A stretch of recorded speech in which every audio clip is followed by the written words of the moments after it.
नमस्कार, मैं हूं पीएस त्रिपाठी और आप देख रहे हैं हमारा विशेष कार्यक्रम सितारे हमारे। आप सभी दर्शकों का इस कार्यक्रम पर स्वागत है।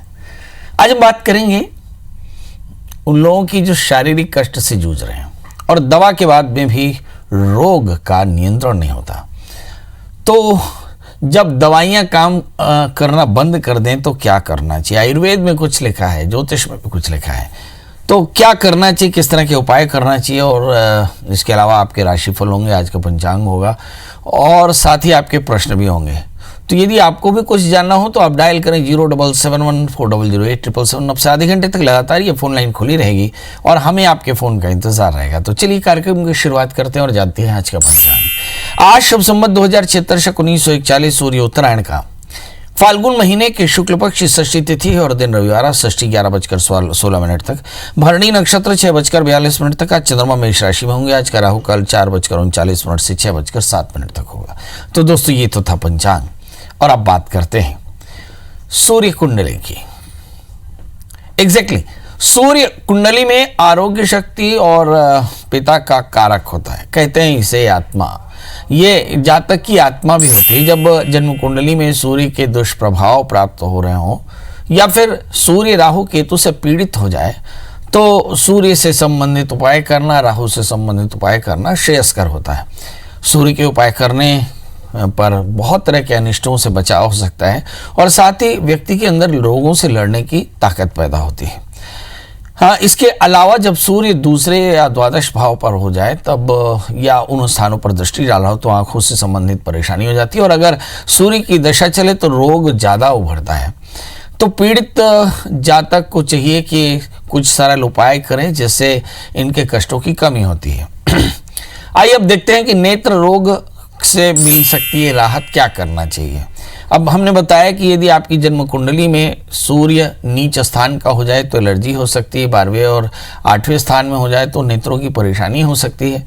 सूर्य इसके अलावा राहु और केतु जैसे पापग्रहों से आक्रांत हो जाए तो अलग अलग तरह के लक्षण। सूर्य राहु से आक्रांत हो जाए तो भ्रम की स्थिति या भाग्य में वर्धना या शरीर का निस्तेज होना हो सकता है। जब सूर्य शनि से आक्रांत हो जाए तो स्वभाव में आतुरता होती है।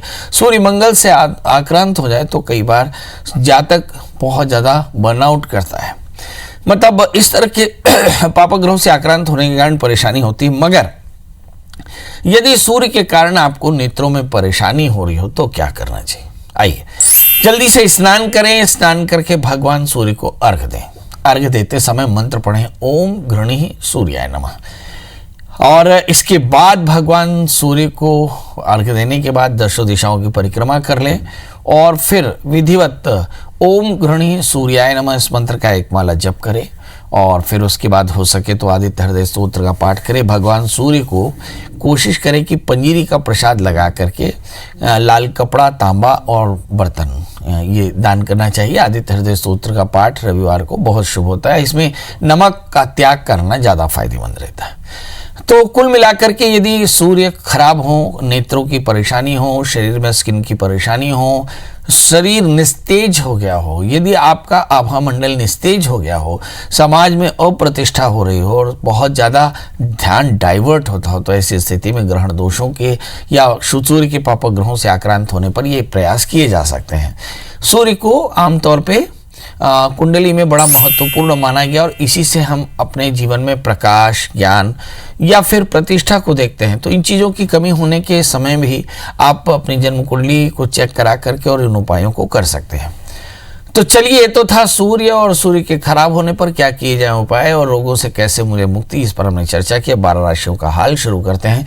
12 राशियों में पहली राशि आती है मेष यानी अरीज। इसकी राशि वाले जातकों के लिए देखते हैं कि 3 बातें महत्वपूर्ण है। नंबर 1 कि ऋण और रोग से थोड़ी सी राहत मिलेगी। पेमेंट की रिकवरी में विवाद हो सकता है। दैनिक चर्या में थोड़ी सी आकस्मिकता हो सकती है, मतलब इंजरीज हो सकती हैं। क्या करना चाहिए? जल्दी से उठें, सूर्य को अर्घ दें। अर्घ देते समय लाल फूल ले लें, थोड़ा सा शक्कर और पीले फूल भी मिला लें, थोड़ा सा केसर मिला लें और भगवान सूर्य को अर्घ दें। और मंत्र पढ़ें, ओम घृणी सूर्याय नमः। पंजीरी का दान करें जैसे मैंने कहा और हो सके तो आदित्य हृदय स्तोत्र का पाठ करें। तो आज का दिन आपके लिए बेहतर होगा। बात कर लेते हैं दोस्तों वृषभ राशि की। इस राशि में भी काम को बड़ी बड़ा महत्व होगा और काम पर आपको एकाग्रता होनी चाहिए। मानसिक एक मनोबल काफ़ी अच्छा रहेगा, मानसिक सपोर्ट काफ़ी अच्छा रहेगा। संतान के आलस्य को देख करके शायद आप परेशान हो सकते हैं और संतान के कष्टों की निवृत्ति के लिए आपको कुछ करना होगा। चंद्रमा के मंत्र का जप करें, चंद्रमा के मंत्र का जप करें और ओम चंद्रमा से नमः और खीर का दान करें। हो सके तो माता के मंदिर में बैठ करके देवी सूक्त या फिर श्री सूक्त का पाठ करें तो कल्याण होगा। बात कर लेते हैं दोस्तों मिथुन राशि की। इस राशि वाले जातकों के लिए देखते हैं कि लग्न में राहु है, उसके बावजूद भी कुछ अच्छी खबर प्रोफेशन से लगी हुई मिल सकती है। इस समय यश भी होगा अच्छा और आय की भी वृद्धि होगी।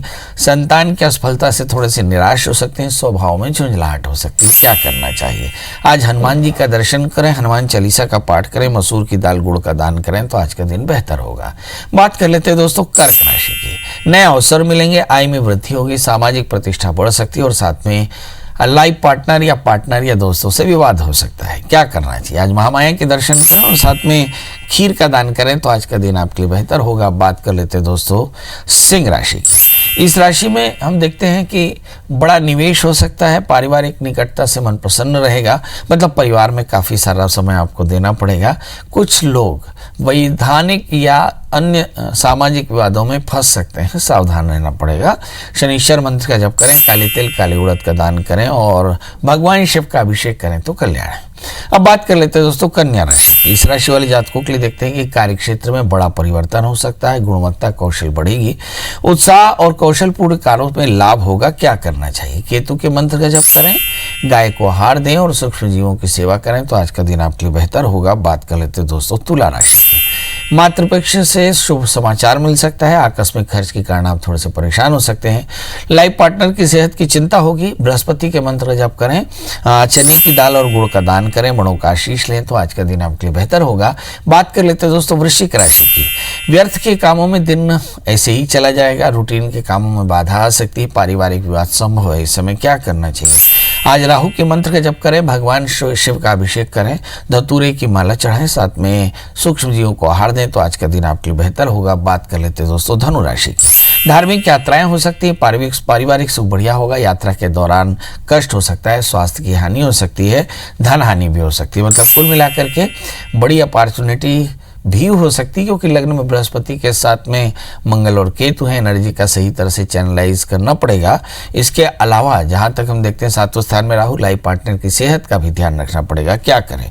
आज बड़ों का आशीष लें, बृहस्पति के मंत्र जप करें, गुड़ चने का दान करें तो आज का दिन आपके लिए बेहतर होगा। बात कर लेते हैं दोस्तों मकर राशि की। आज धन और ऊर्जा परिवार में खर्च करना होगा। 12वें स्थान में गुरु बैठे तो निश्चित तौर पर खर्च तो ज़्यादा होने वाला है। सेहत का भी ध्यान रखेंगे। यात्राएं हो सकती हैं, यात्राओं में थोड़ी सावधानी रखिएगा। यहाँ पर लग्न में शनि है। आपका जीवन वैसे तो न्यायपूर्ण है पर अभी इन दिनों में बहुत सारे लोगों को आप हेल्प कर पाएंगे और हेल्प करना चाहिए। समय धन स्थान में पड़े हुए सूर्यबुध संपत्ति का योग अच्छा है, उत्साह काफी शानदार रहेगा। क्या करना चाहिए? आज हनुमान जी का दर्शन करें, हनुमान चालीसा का पाठ करें, मसूर की दाल गुड़ का दान करें तो बेहतर होगा।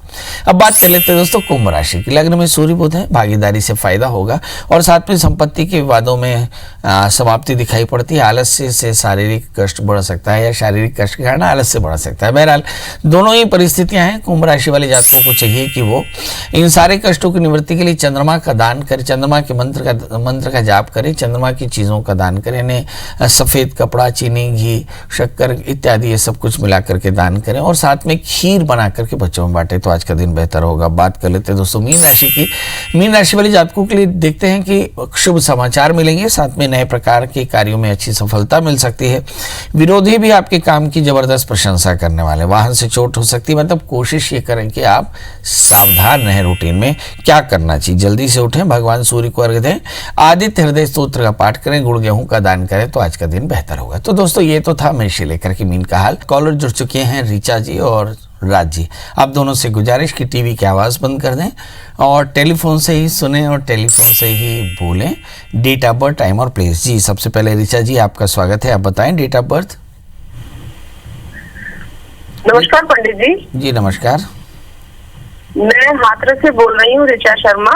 मेरी पिछले सप्ताह भी आपसे बात हुई थी लेकिन मैं पूरी तरह से आपका आंसर सुन नहीं पाई थी और कुछ दिमाग में से मेरे निकल चुके हैं। मैं आपको फिर से अपनी डेट ऑफ बर्थ बताती हूँ। डेट ऑफ बर्थ है मेरी 14 अक्टूबर 73 और समय है सुबह 7:15 का 7:15 का और जन्म स्थान है भरतपुर। मैं ये जानना चाहती हूँ, मैंने अपनी जॉब के लिए पूछा था कि मेरी जॉब कभी गवर्नमेंट हो सकती है, क्योंकि यहाँ पर अभी मैं कभी छोड़ने की सोचती हूँ, कभी हो नहीं पाता है। बहुत ज्यादा स्थायीपन नहीं है, हमेशा मतलब 2 साल से मैं खाली भी बैठी हुई थी, लेकिन अब बार बार छूट रही है, लगी है यहाँ से भी छूटने का एक चांस बन रहा है। तो कहीं मेरा स्थायी होगा या कैसे होगा? तो आपने मुझे 2 रत्न बताए थे, मैं उनके विषय में भूल चुकी हूँ, तो कृपया करके मुझे फिर से बता दीजिए। देखिए, आपका जन्म लग्न तुला है और आपकी जो राशि है वो है मेष। मैंने कहा कि बृहस्पति इस वक्त 9वें स्थान में है और शनि आपके 10वें स्थान में। अगर गोचर के ग्रहों को देखें तो ये दोनों ही बताते हैं कि आपका समय बहुत अच्छा आने वाला है। आपके 3रे स्थान में राहु है। जिंदगी में शायद इसीलिए थोड़ी सी आकस्मिकता है, यानी सर्टेनिटी की कमी है, जिससे आप कहते हैं कि अभी तक मेरा कोई स्थायित्व नहीं आ पाया। ये एक बड़ी बात है। अब बड़ा प्रश्न ये है कि राहु की 18 साल की दशा दिसंबर 2020 में खत्म हो रही है। इसका मतलब ये हुआ कि गुरु की महादशा में आपको पक्के तौर पर एक बड़ा लाभ मिलेगा और उसकी शुरुआत अभी ही होगी दिसंबर के पहले। मतलब मेरी तरफ से शुभकामनाएं। मगर मैंने कहा था कि एक 4 कैरेट का ओपल और 4 कैरेट का ऑनेक्स, ये दोनों ही पहन लीजिए। ये क्रमशः कनिष्ठिका में ऑनेक्स और अनामिका में आप ओपल पहन सकते हैं। ये हमेशा 1 by 1 पहनिएगा। 4 कैरेट का ऑनेक्स तो 4 कैरेट का ओपल, 5 कैरेट का ऑनेक्स तो 5 कैरेट का ओपल, यानी दोनों ही बराबर सम मात्रा में पहनेंगे। ये दोनों ही रत्न आप बुधवार और शुक्रवार को पहन सकते हैं। जहाँ तक सवाल आपके भाग्य का है, मैंने बताया कि अब से लेकर के दिसंबर तक काफ़ी संघर्ष के बाद आपको आपका लाभ मिल जाएगा और आपको बढ़िया जीवन मिल जाएगा। जी, हमारे साथ अगली कॉलर है राज। राज जी, आपका बहुत बहुत स्वागत है। बताइए क्या जानना चाहते हैं? राज जी, मेरी आवाज मिल रही है? सर, मैं प्रहलाद बोल प्रहलाद जी, बताएं date of birth. Prahlad sir, मैं 10 अप्रैल 1973 में जन्म हुआ, जबलपुर में। 10 अप्रैल 1973। समय? सर, समय नहीं मालूम मेरे को। अंदाजा सुबह शाम दोपहर रात? अरे माता पिता बता कि मॉर्निंग में हुआ है, सुबह मॉर्निंग में। सर, जन्म स्थान जबलपुर मध्य प्रदेश। प्रभु क्या जानना चाहते हैं? मेरा मकान नहीं बन पा रहा है, मैं बहुत परेशान रहता हूँ और जो पैसा रहता है ना वो खर्च हो जाता है, पता नहीं चल रहा है। चलिए आइए देखें, डूब गया हूँ। आपका जन्म लग्न मीन है और आपकी जो राशि है वो है मिथुन। चतुर्थेश बुध 12वें स्थान में है। आपका जन्म सुबेरे का है, करीब 5 बजे से 7 बजे का, ऐसा मान लीजिए कि 6 बजे का होगा। और आपका जो चतुर्थेश बुध 12वें स्थान में, इसलिए आपके नाम से तो मकान बनना कठिन है। और अगर हम पत्नी की भी देखें तो उनके भी चतुर्थ स्थान में राहु है। तो कुल मिलाकर के मकान बनने में परेशानी आ रही। क्या करना चाहिए? शुक्रवार का दिन लीजिए और 1.25 मीटर सफ़ेद कॉटन कपड़ा, उस पर 1.25 किलो सूखा गेहूँ सुबह 7 बजे अपने जिस घर में इन दिनों में रहते हैं उस घर के नॉर्थ वेस्ट के कॉर्नर पे टांग दीजिए। ऐसा बहुत सारे लोगों का घर बना है, आपका भी घर बन जाएगा 1 वर्ष के भीतर। प्रयास करके देखिए। इसके अलावा एक 8 कैरेट का टैलेंट मूंगा, 4 कैरेट का टोपाज आप तर्जनी में और अनामिका में धारण करें। मंगल का व्रत करें, नमक तेल का त्याग करें, तो आपकी सारी परेशानियां दूर होंगी। जी, चूड़ामणि जी, तुलामणि जी, आपका बहुत बहुत स्वागत है। बताइए क्या जानना चाहते हैं? जी नमस्कार। जी नमस्कार। मेरा भाई का नाम है पंडित जी। उसका शादी कहीं भी जाते हैं तो देख वेख करते हैं तो रिलेशन नहीं जम पा रहा है। जन्म तारीख? 14/11/1994। और समय? समय सुबह 7:10। जन्म स्थान? सर, मैं स्थान सरायपाली छत्तीसगढ़, महासमुंद जिला। जी, अब बताइए कि बच्चा करता क्या है? खेती बाड़ी करता है। पढ़ाई कितना किया है? 12वीं तक। जी, चलिए आइए देखते हैं। शादी नहीं हो रही है, शादी कैसे होगी ये बता दीजिए। चलिए आइए देखते हैं। इस बच्चे का जन्म लग्न वृश्चिक है और इसकी जो राशि है वो है मीन। बड़ा प्रश्न ये कि इसकी शादी में परेशानी क्या है। सप्तमेश शुक्र राहु से आक्रांत होकर के 12वें बैठ गए हैं। शायद ये एक बड़ी परेशानी जिसके चलते शादी में परेशानी है। और दूसरा 4थे स्थान में शनि बैठ गए हैं, इसके कारण भी परेशानी है। क्या करना चाहिए? किसी भी शनिवार, रविवार या हस्त नक्षत्र में नांदीमुख श्राद्ध के साथ में अर्क विवाह करा लें, फौरन इनकी शादी हो जाएगी। मेरी तरफ से शुभकामना। जी, विनोद जी जुड़ चुके हैं हमारे साथ। विनोद जी, आपका बहुत बहुत स्वागत है। बताइए क्या जानना चाहते हैं। के चरण सुबह से नमस्कार गुरु जी। जी जी, प्रणाम। गुरु जी, मेरा आपसे सवाल है। मेरी डेट ऑफ बर्थ है 21/3/1971। जन्म समय शाम को 6 बजे। जन्म स्थान है जिला जींद, हरियाणा। गुरु जी, एक तो जो आप ये अर्थ कुआ के बारे में बताते हो या मतलब स्थान का कुछ बताते हो, वो मेरे को थोड़ा क्यूरी में रह गया। और एक गुरु जी, मैं आज मतलब आंध्रा के लिए मेरा सफर है। आज मैं आर्मी में जॉब करता हूँ। आर्मी के लिए मैं वहाँ मतलब आंध्रा में जा रहा हूँ। क्या मेरा ये सफर कैसा होगा? क्या मैंने सुविधा रखनी, मेरे लिए सेफ्टी है, क्या करना चाहिए? ये गुरुजी मेरे बताइए प्लीज। देखिए, आपका जन्मलग्न सिंह है और आपकी राशि धनु है। भाग्यस्थान में शनि है। बाल नबा का कर सके जो जग बहरी होए। तो आपका टूर तो बहुत शानदार रहने वाला है। एक दूसरी बात कि आप मिलिट्री में हैं। आपके हमारे भारत का सौभाग्य है कि आप जैसे वीर इस देश में हैं और लगातार हमारी सुरक्षा के लिए आगे बढ़ते हैं। एक बड़ा प्रश्न ये है कि क्या इन दिनों में कोई परेशानी है? बुध की अंतर्दशाएं चल रही और बुध आपकी जन्म कुंडली में मार्केश होकर के अष्टम स्थान में बैठा है। तो आप सत्यनारायण की कथा सुन लें, आप पत्नी सहित सत्यनारायण की कथा सुन लें और आराम से आप चले जाएं। कुछ नहीं होगा, सब कुछ बेहतर है। हाँ, ये जरूर है कि द्वितीय मार्केश है, मतलब थोड़े से सिर के थोड़ी सी परेशानी आ सकती है, सावधान रहिएगा। अगर किसी प्रकार का हार्मोनल इम्बैलेंस हो या वीकनेस हो या चक्कर आए तो किसी अच्छे डॉक्टर की सलाह ले सकते हैं। पर बुध की शांति के लिए सत्यनारायण की कथा करना और हरी मूंग का दान करना, ये नियम से रखेंगे तो कोई परेशानी नहीं आएगी। जी, प्रांजल जी, आपका बहुत बहुत स्वागत है। बताइए क्या जानना चाहते हैं। पंडित जी प्रणाम। जी प्रणाम। मैं ये जानना चाहता हूँ, मेरे बेटा प्रांजल दुबे 4 अक्टूबर 2006 का जन्म है इसका। सुबह 4:45 अंबिकापुर, छत्तीसगढ़। ये पढ़ाई में थोड़ा सा पढ़ता बहुत है, लेकिन परसेंटेज इसका नहीं आ पाता। परीक्षा सही से नहीं दे पा रहा है। इसके लिए कुछ पढ़ नहीं पा रहा है ठीक ढंग से। ध्यान देता है लेकिन उतना सही रिजल्ट नहीं आ पा रहा है इसका। 13 साल की उम्र है, एकाग्रता थोड़ी सी कम है। आइए देखते हैं एकाग्रता कम क्यों है। हम लोग हमेशा जो लिखते हैं असल में पहले उसे पढ़ते हैं। इसको इंग्लिश में बोलते हैं retention is always proportionate to the attention. जितनी बात हमने ध्यान से सुनी होगी उतनी ही बात, उससे थोड़ी कम बात हम लिखेंगे या फिर जगलरी करेंगे, मतलब बकवास करेंगे। यदि आप एकाग्रता से सुनेंगे तो आप लिखेंगे। इस बच्चे में असल में पर प्रॉब्लम है एकाग्रता से सुनने की।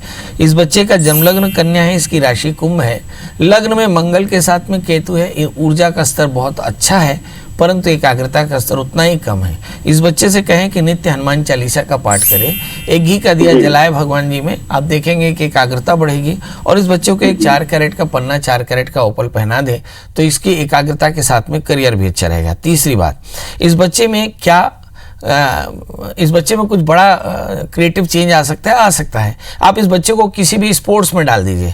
एक बार स्पोर्ट्स में डालेंगे तो आप देखेंगे कि बच्चे की पढ़ाई भी अच्छी होगी और ध्यान भी अच्छा होगा। असल में बच्चे में स्पोर्ट्स की कमी है, शायद इसके लिए उसका ध्यान भटकता है, इसके लिए उसे स्वतंत्र करना चाहिए। जी, तो अब आपसे विदा लेने का समय। जाते जाते वही एक बात कि आप देश का ध्यान रखें, देश के कानून का ध्यान रखें, अपना ध्यान रखें, अपने अपनों का ध्यान रखें, खूब सारा प्यार बांटें और खूब सारा प्यार पाएं।